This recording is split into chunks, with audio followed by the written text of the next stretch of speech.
नमस्कार मित्रों, कैसे हैं आप सभी? आशा करती हूँ आप अच्छे होंगे, मस्त होंगे और फिर से आप सभी का स्वागत करती हूँ, आपके ही इस यूट्यूब चैनल पर।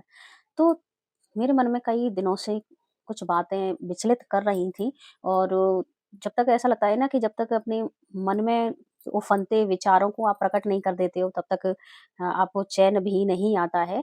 तो बहुत सारी बातें ऐसी थी कि मैं काफ़ी समय से लॉन्ग वीडियो नहीं बना पा रही थी क्योंकि मैं अभी-अभी जस्ट अ, कॉलेज से आती ही जा रही हूँ और मैंने बैग रखा है और मन में कुछ बातें ऐसी थी जो आप लोगों को बोल देना उचित समझा कि नहीं, आज तो मैं आप लोगों को अपने मन की बातें मैं बता ही देती हूँ और आपके विचार में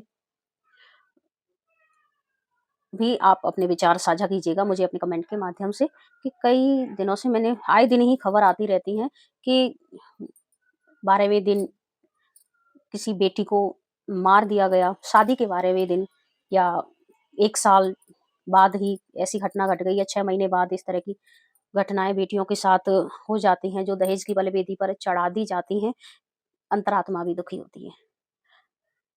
अपनी बेटियों को पाल-पोस के बड़ा करते हैं और उसको शादी-विवाह करके माता-पिता बड़े एक अपना फ़र्ज़ निभाते हैं।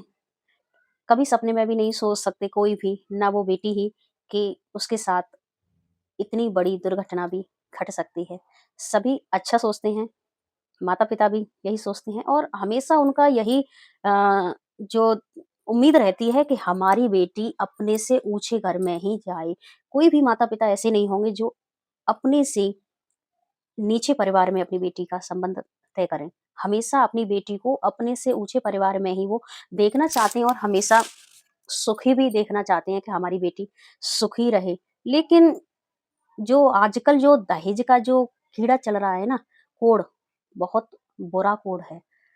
समझ में नहीं आता है, लोग कुछ तो दिखावे के चक्कर में भी हैं, बहुत दिखावा लेकिन इस सब में जो अमीर लोग हैं, उन पे कोई फ़र्क नहीं पड़ता। लेकिन मध्यम परिवार के लोग इस दिखावे में, इस चक्रव्यूह में इतना फँस जाते हैं कि जीवन भर वो कर्ज़ में दबे रहते हैं और जीवन भर वो इस कर्ज़ से छुटकारा नहीं पाते हैं। तो क्या ज़रूरत है इस दिखावे की?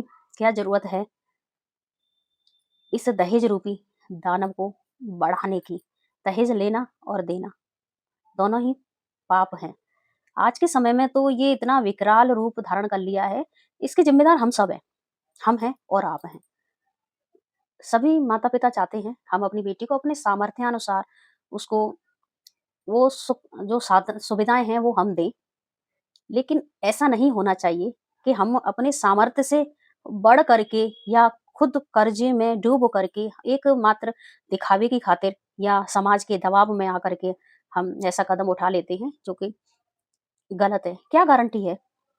बहुत सारे ऐसे केस आए दिन आ रहे हैं क्योंकि अब तो शादियों का सीज़न भी चल रहा है। क्या गारंटी है कि आपकी बेटी आप जितना ज़्यादा पैसा दोगे, रुपया दोगे, आपकी बेटी उतनी ही खुश रहेगी।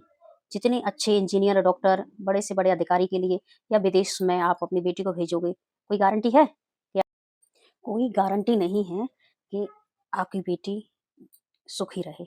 बहुत से ऐसे लोग ये सोचते हैं ना कि आप इतना ज़्यादा पैसा दे दीजिए और उनका मुँह बंद कर दीजिए।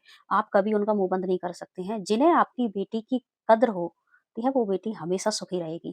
क्योंकि आपकी बेटी जिन्हें हमारी बेटी की कद्र होती है, उन उसे वो पूरे दिल से अपनाते हैं। तो जिन्हें पैसे से प्यार नहीं, उन्हें जो समझती हैं कि हाँ, परिवार की जो लक्ष्मी है, वो बेटी है, तो वो दिल से अपनाएँगे और हमेशा उसे सुखी भी रखेंगे। लेकिन कुछ लोग ऐसे होते हैं जिन्हें सिर्फ़ और सिर्फ़ रुपयों से मोहब्बत होती है, पैसे से मोहब्बत होती है। आप कितनी भी कोशिश कर लीजिए कि कितनी भी गाड़ी दे लीजिएगा, नकद दे लीजिएगा, सब कुछ जितनी भी सुख-सुविधाएँ आप दे दीजिएगा, वो कभी खुश नहीं रह पाएँगे और हमेशा किसी न किसी बात में वो प्रताड़ित करते ही रहेंगे, चाहे वो शारीरिक रूप से, मानसिक रूप से, हमेशा टॉर्चर करते ही रहेंगे। तो आजकल तो जो एक रिवाज सा बन गया है कि अगर हम मिल कर के अपनी बेटियों को उन्हें अपने पैरों पे खड़ा कर दें, उन्हें आत्मनिर्भर बनाएँ, तो कभी ऐसी नौबत नहीं आएगी। दहेज के रूप में हम उन्हें शिक्षित करें, एक अच्छी शिक्षा दें, उन्हें सेल्फ डिपेंड बनाएँ। कभी ऐसी नौबत नहीं आ सकती है, अपने बच्चों को ऐसे संस्कार प्रदान करें। अगर हम देखा जाता है कि वास्तव में अगर बेटी के परिवार की आर्थिक स्थिति अच्छी नहीं है, तो सहयोग करना कोई बुरी बात नहीं है। आप सहयोग कर सकते हैं, करना भी चाहिए, अपने बच्चे हैं। लेकिन जिनके पास सब कुछ होते हुए भी इनकी डिमांड ये रहती है कि नहीं, इतने लाख तक का जो है वो संबंध है, हम हमारी तो इतने से ज़्यादा आ रहे हैं, लेकिन इतने, तो आप वहाँ बिल्कुल भी मत कीजिए, कोई ज़रूरत नहीं है। अगर वो ये कहते हैं कि नहीं, हमें आपकी बेटी चाहिए, क्योंकि बेटी घर की लक्ष्मी होती है, आपकी बेटी चाहिए, वो हमेशा उस बच्चे को सुख, किसी भी प्रकार की परेशानी नहीं होने देंगे।